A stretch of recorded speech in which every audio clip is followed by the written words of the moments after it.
Olá, sejam bem-vindos ao grupo de estudos Anjos de Luz. O tema do grupo de estudos hoje é a segunda parte, capítulo 7, da bicorporeidade da transfiguração, do Livro dos Médiuns. Eu sou a Luana, palestrante do grupo Anjos de Luz, e peço licença a Deus, a Cristo, a equipe médica do Grande Coração de Chaterian, representada por Dr. Helmut, mentor espiritual do grupo Anjos de Luz, orai e vigiai sempre, luz, paz e bem. Você que ainda não conhece o Grupo Anjos de Luz, vamos nos apresentar. O Grupo Anjos de Luz tem como missão promover o ser humano através de uma escuta fraterna, solidária, responsável e segura, contribuindo para o bem-estar e equilíbrio das pessoas e dos animais. A assistência espiritual é feita através de tratamentos disponibilizados no site. Cirurgia espiritual à distância, cirurgia espiritual presencial, oração pessoal, oração para casa, oração para o animal e oração para o tutor. Os tratamentos são gratuitos, complementares e não dispensam o acompanhamento com um médico. Acompanhe a programação online, divulgada todo o início do mês nas redes sociais. Mantra do perdão, amor e gratidão do grupo Anjos de Luz. Hoje me perdoo. E neste momento, perdoo a todos. Peço perdão, sinto muito, eu me amo, amo a todos. Sou grato, estou livre. Todos estão livres. Assim é, assim será, está feito. Amém, amém, amém e amém. Decretos dos servidores da luz. Eu sou um corpo de luz. Eu acendo a luz em mim e ao meu redor. Eu aciono as potencialidades cósmicas da luz para que vibrem em cada ser. Eu sou a luz, eu sou a mais alta vibração de luz. Eu sou luz e vibro na luz, e permaneço na luz por toda a eternidade. Então, nós vamos começar com a segunda parte, o capítulo 7, Bicorporeidade e Transfiguração de Livro dos Médiuns, e Kardec conceitua o que seria a bicorporeidade. Então, na doutrina espírita, na visão espírita, a bicorporeidade é a ocorrência em que uma pessoa encarnada se manifesta perceptivelmente em local diverso daquele onde o seu corpo físico permanece de modo visível e, às vezes, tangível para demais pessoas, demais testemunhas e indivíduos. O fenômeno é admitido como uma modalidade de emancipação da alma, com exteriorização e, em certos casos, a semimaterialização do perispírito. O corpo físico, ele permanece onde está, mantendo as suas funções vitais, enquanto o perispírito exteriorizado se manifesta perceptivelmente, visivelmente em outros lugares e, em muitos casos, semimaterializado. Então, em síntese, a bicorporeidade é essa aparição viva de um encarnado via perispírito, percebida por terceiros, enquanto o corpo físico permanece à distância. Então, tanto a bicorporeidade quanto a transfiguração, ambos os fenômenos estudados nesse capítulo, assentam no princípio de que tudo o que ficou dito e estudado das propriedades do perispírito após a morte ou o desencarne também se aplica ao perispírito dos seres vivos, o que viabiliza o fenômeno. Então, os conceitos chaves que vão sustentar esse fenômeno é, primeiro, o espírito, que é o princípio inteligente individual que vai promover o fenômeno.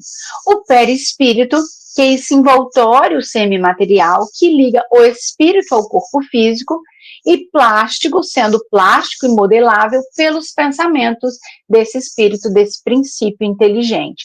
Então, o espírito, ele dirige-se por sua vontade própria ou sob inspiração superior ao local onde precisa atuar. O laço fluídico é um elemento importante desse fenômeno, porque ele vincula o perispírito ao corpo físico durante o sono, transe ou recolhimento, permitindo essa emancipação parcial, porque se fosse uma separação total, nós estaríamos falando do fenômeno do desencarne e da morte. Então, por este relaxamento desse laço fluídico, ele possibilita essa emancipação parcial do espírito pelo perispírito do corpo. Os fluidos como aí mais um conceito-chave que sustenta o fenômeno, que é esse elemento sutil, fluido cósmico universal, de que se serve o espírito e perispírito para produzir esses efeitos objetivos, como luz, som, tato, a própria aparição, combinado com o ectoplasma, que é essa matéria sutil exteriorizada por médiums, particularmente os de efeitos físicos, e que pode, combinado, dar essa forma perispirítica e torná-la perceptível, tangível. Então, o perispírito ele adquire a visibilidade e, em condições especiais, a tangibilidade. Então, a fenomenologia, como a bicorporeidade, ela se apresenta para testemunhas, então é uma visão nítida do perispírito, ou que ele trouxe como o duplo do encarnado, com voz e, às vezes, esse contato tátil. Aqui ele faz uma observação no livro dos médiuns, né? E traz para nós o seguinte: olha, isolado do corpo físico, o espírito de um vivo pode, como o de um morto, mostrar-se com todas as aparências da realidade. Demais, pelas mesmas causas que hemos exposto, pode adquirir momentânea tangibilidade. Este fenômeno, conhecido pelo nome de bicorporeidade, foi que deu aso às histórias dos homens duplos, isto é, de indivíduos cuja presença simultânea em dois lugares diferentes se chegou a comprovar. Então, esse duplo seria, enquanto o corpo físico vive a vida biológica em um lugar, o espírito, por seu perispírito, se manifesta em outro lugar. Então, para o indivíduo, para o protagonista ou médium, ele geralmente está num estado variado entre o sono comum a transe lúcido. E o contexto, né, moral, mais frequentemente está associado a finalidades úteis, como socorro, aviso, consolo, assistência fraterna, muito mais do que a mera curiosidade. Kardec, ao tratar sobre o fenômeno, no item 118, ele trata sobre a possibilidade, né, eventual possibilidade de um desencarne por conta do fenômeno. Então, a pergunta que fica é: há risco de o espírito não retornar ou de um desencarne acontecer? Então, ele vem dizer aqui que alguns médiuns videntes reconhecem um espírito encarnado de um espírito de uma pessoa viva exatamente por esse cordão, esse lastro luminoso que liga o espírito ao corpo. E é o que diferencia um vivo do morto, não havendo separação completa. Então, por meio dessa comunicação, por este laço fluídico, é que o espírito recebe o aviso do corpo e qualquer que seja a distância, ele retorna com uma rapidez de um relâmpago. Daí ele diz que resulta que o corpo ele não pode morrer durante a ausência do espírito e que não pode acontecer que este, ao regressar, encontre a porta fechada, conforme hão dito alguns romancistas. Então, por haver essa ligação fluídica, não há possibilidade de morte, nem do espírito encontrar a porta fechada, exatamente por conta dessa comunicação que esse laço fluídico permite, e havendo necessidade, o espírito retorna na velocidade de um relâmpago. O máximo que pode haver aqui seria uma exaustão fluídica se houver abuso, né? A razão pela qual a prudência ela é necessária. Então, por que é um fenômeno raro? Porque ele exige a convergência de diversos fatores. Então, estado psíquico favorável, o mérito moral, o ambiente fluídico rico e, por vezes, os médiums de efeitos físicos. Nesse mesmo capítulo, ele traz vários contextos, mas o que mais nos chama a atenção é o primeiro, Santo Afonso de Liguori, que ele conta que foi canalizado antes do tempo prescrito, por se haver mostrado simultaneamente em 2 sítios diversos, o que passou por um milagre. O segundo seria Santo Antônio de Pádua, que estava pregando na Itália quando seu pai, em Lisboa, ia ser supliciado sob a acusação de haver cometido um assassino. Então, no momento da execução, Santo Antônio aparece e demonstra a inocência do acusado, sendo que restou comprovado que, naquele instante, Santo Antônio pregava na Itália, na cidade de Pádua. Então, na perspectiva espírita, a bicorporeidade ele não é um milagre, mas um fenômeno natural resultante da exteriorização perispirítica sob condições raras e finalidades elevadas. Então, nós temos como objetivo, primordial, um estudo seguro que combina doutrina, método e ética, e que visa nos trazer essa compreensão do que é, como se processa, quando e por que acontece o fenômeno, e, sobretudo, para que serve, que é educar a alma, consolar corações e estimular a prática do bem. Então, Santo Afonso ele é evocado e Kardec formula algumas perguntas, as quais nós vamos avaliar. Então, a primeira pergunta, poderia explicar esse fenômeno? E ele responde perfeitamente, quando o homem, por suas virtudes, chegou a desmaterializar-se completamente, quando conseguiu elevar sua alma para Deus, pode aparecer em dois lugares ao mesmo tempo. Eis como o espírito encarnado, ao sentir que lhe vem o sono, pode pedir a Deus que lhe seja permitido transportar-se a um lugar qualquer. Seu espírito ou sua alma, como quiseres, abandona então o corpo, acompanhado de uma parte do seu perispírito, e deixa a matéria imunda no estado próximo da do morto.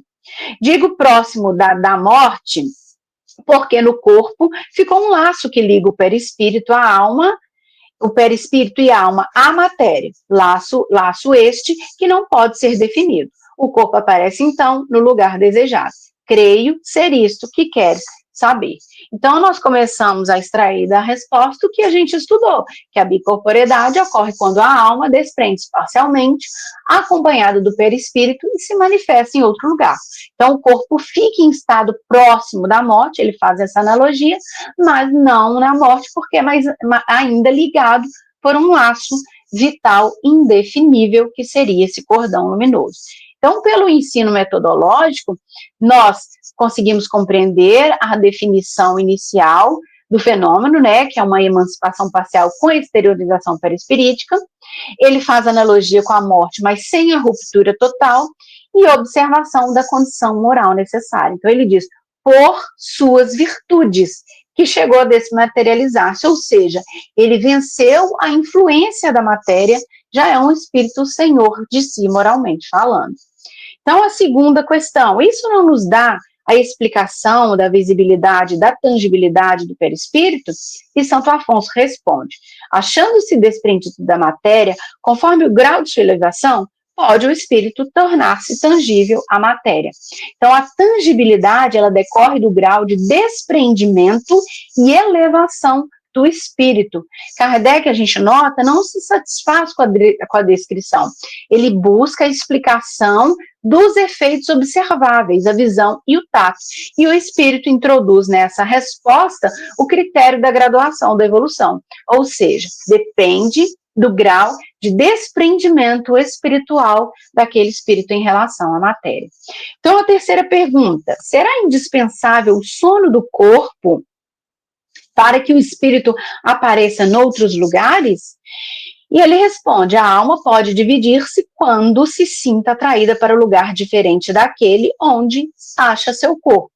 Pode acontecer que o corpo não se ache adormecido, se bem seja isto muito raro. Mas, em todo caso, não se encontrará num estado perfeitamente normal. Será sempre um estado mais ou menos estático. Então, nós conseguimos perceber que, pela resposta de Santo Afonso, que o sono favorece o fenômeno, mas não é absolutamente necessário. Pode haver êxtase ou estado alterado de consciência, embora isso seja mais raro. Há uma nota nessa questão, onde Santo Afonso vem ponderar que Kardec vem pontuar que a alma, ela não se divide literalmente, mas na verdade ela se irradia como a luz refletida em muitos espelhos. Essa característica se dá em relação à expansibilidade do perispírito, que é essa propriedade que permite ao espírito irradiar o seu envoltório fluídico e assim ampliar o seu campo sensitivo de manifestação. Então, ele também exerce pode também, por conta dessa característica, exercer uma atividade longe, como, por exemplo, produzir fenômeno como esse que nós estamos estudando, que é exatamente a bicorporeidade.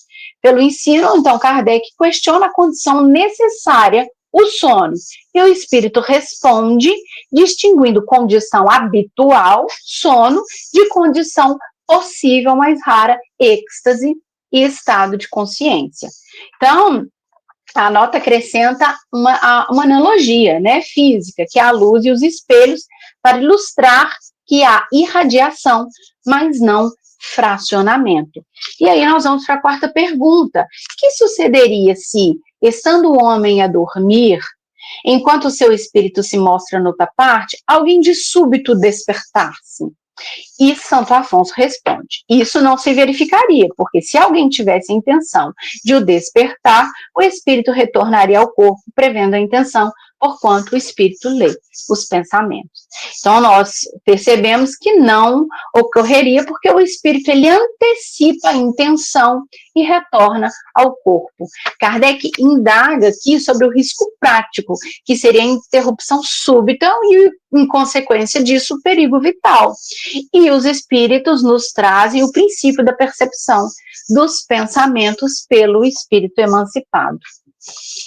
Então, nós extraímos alguns princípios doutrinários, que a bicorporeidade ela é possível pela emancipação do espírito acompanhado do perispírito, que o corpo permanece ligado por esse laço vital não definido, mas real, que a tangibilidade depende do grau de desprendimento espiritual. O sono é via natural, mas pode ocorrer em êxtase ou estado alterado de consciência, que não há divisão real da alma, mas irradiação, como uma luz refletida. Não há perigo do espírito em ser despertado, pois ele antecipa a intenção, e que a moralidade elevada favorece a ocorrência, sendo aí a virtude como uma condição predisponente. Aqui são alguns princípios que nós podemos extrair desse fenômeno. Então, ele avança e nós chegamos na transfiguração. Então, o que seria a transfiguração na visão espírita? Então, a definição do fenômeno é aquela em que há modificação temporária das feições, aspectos ou até forma do corpo físico, mas pela ação do perispírito. Então, não se trata aqui de uma ilusão de ótica ou de uma hipnose coletiva. O corpo, ele realmente se apresenta de modo alterado, visível para quem o observa.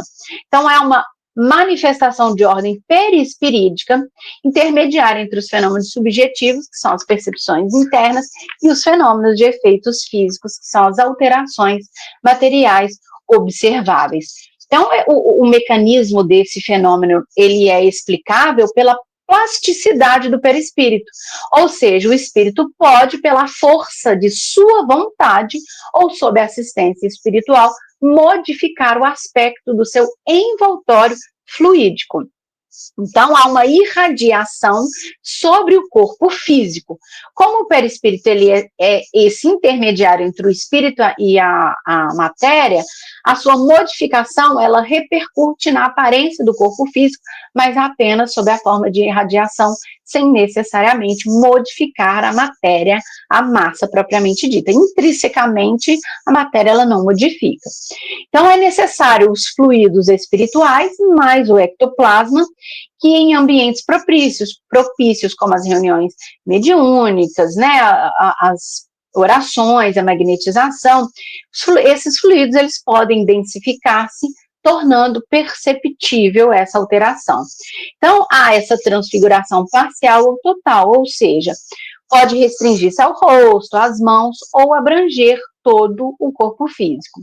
Então, a diferença que nós estudamos até aqui com outros fenômenos correlatos, ou nesses capítulos até aqui, que são fenômenos correlatos, nós percebemos que a aparição do desencarnado, o espírito se mostra separado de um corpo físico, portanto não há aquele rastro luminoso ou cordão fluídico. A bicorporidade, o encarnado aparece em outro local, mantendo o corpo à distância, então há vida biológica ainda. E a transfiguração, a própria pessoa está presente, mas as suas feições se alteram. É interessante que ele diz aqui, faz uma diferença, né? No item 123, olha, ele fala, a transfiguração em certos casos pode originar-se de uma simples contração muscular capaz de dar à fisionomia expressão muito diferente da habitual, ao ponto de tornar quase irreconhecível a pessoa. Temo-la observado frequentemente com alguns sonâmbulos, mas neste caso a transformação não é radical. Uma mulher poderá parecer jovem ou velha, bela ou feia, mas será sempre uma mulher, e sobretudo seu peso não aumentará, nem diminuirá. No fenômeno com que nos ocupamos, há mais alguma coisa. A teoria do perispírito vai nos esclarecer. Então ele continua trazendo para nós. Então, a transfiguração à luz do espiritismo é um fenômeno natural, raro e edificante, em que o espírito, pela plasticidade de seu perispírito e com o auxílio fluídico, ele modifica temporariamente a aparência do corpo físico. Então, não é um prodígio sobrenatural, mas prova objetiva da ação do espírito sobre a matéria. Então, ele, na sequência, ele traz um caso para que nós possamos observar. E ele narra que um médico testemunhou várias vezes a transfiguração de uma jovem que assumia a aparência de seu irmão falecido, mais alto e mais robusto. Para verificar se não era ilusão, esse médico ele pesou a moça no estado normal e depois no estado transfigurado. O resultado, o peso quase dobrou quando ela se apresentava como o irmão. E isso tornava impossível explicar o fenômeno como simples truque de ilusão de ótica ou simples transfiguração de feições. Então, Kardec, inicialmente, ele descarta duas explicações fáceis. Não são contrações musculares ou expressões faciais. Então, a pessoa não é só mudar a fisionomia. A mudança de fisionomia não justificaria o aumento do peso. Também não seria uma ilusão de ótica igualmente capaz de explicar o efeito do peso medido. Então, ele recorre à teoria do perispírito. O perispírito, esse envoltório semimaterial, pode se modificar, tornar-se visível, tangível e opaco, irradiar em torno do corpo vivo como uma atmosfera fluídica, alterar o aspecto, velando-o ou dando-lhe outra aparência por essa mesma irradiação, essa mesma capacidade, né, plástica. Então ele vem, um outro espírito, né, pode combinar seus fluidos com as do encarnado e imprimir-lhe sua própria aparência sobre o perispírito deste. E é dessa forma que o corpo real desaparece sobre esse envoltório, sobre essa atmosfera fluídica, moldando à vontade do espírito. Então, quando que nós chegamos na explicação da questão do peso? O peso real, portanto, ele não aumenta, porque não há mais matéria acrescentada, não há mais massa. O que muda é o peso relativo sobre a influência dos fluidos espirituais, como Kardec explica em relação aos objetos transportados no item 78 e seguinte dos capítulos anteriores.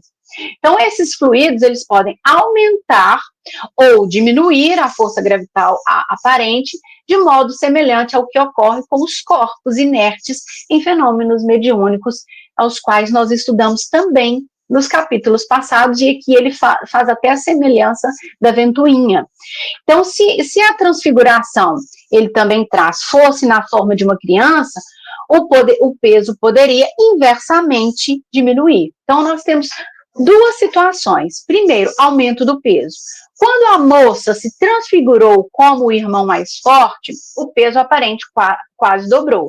Então, Kardec explica, não houve um aumento de matéria, mas sim ação fluídica. Os fluidos combinados podem exercer uma influência sobre o corpo, tornando-o pesado, tornando mais pesado ao ser pesado na balança, ou seja, o peso relativo varia por efeito fluídico, não porque o corpo ganhou massa física real. Na segunda situação, que ele também traz diminuição do peso, ele supõe, se a pessoa assumisse a aparência de uma criança, o peso poderia diminuir proporcionalmente? Então, a explicação ela segue o mesmo princípio fluídico. É como se os fluidos pudessem neutralizar parcialmente a atração gravitacional, criando um efeito de alívio do peso. Então, ele mesmo reconhece que essa hipótese ela é menos observada e mais difícil de explicar, porque o corpo real geralmente é maior que a forma aparente. Então, nesse caso, ele fala que as partes excedentes, elas poderiam tornar-se invisíveis, como também acontece no fenômeno de transporte. No entanto, ele encerra o capítulo trazendo-nos que a ciência, ela ainda está nos primórdios. Portanto, longe de haver dito a última palavra.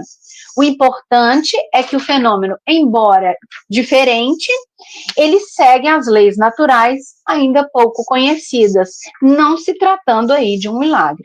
Ele fala, por fim, dos agêneres, né, trazendo-nos a informação que, muito extraordinário que pareça à primeira vista, não é mais sobrenatural do que os outros.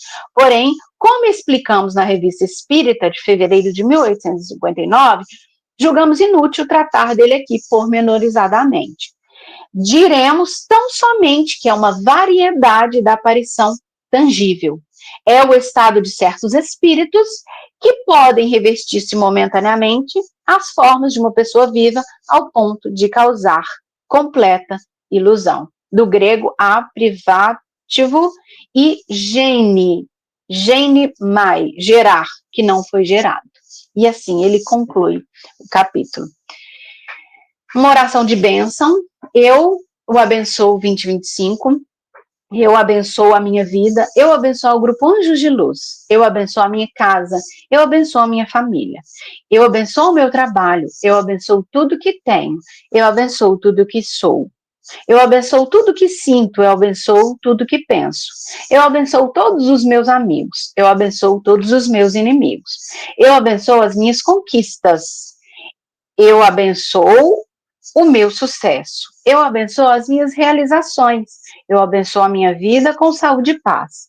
Eu abençoo a minha vida com abundância. Eu abençoo a minha vida com prosperidade. Eu abençoo a minha vida com luz e bem. Eu abençoo a minha vida com alegrias.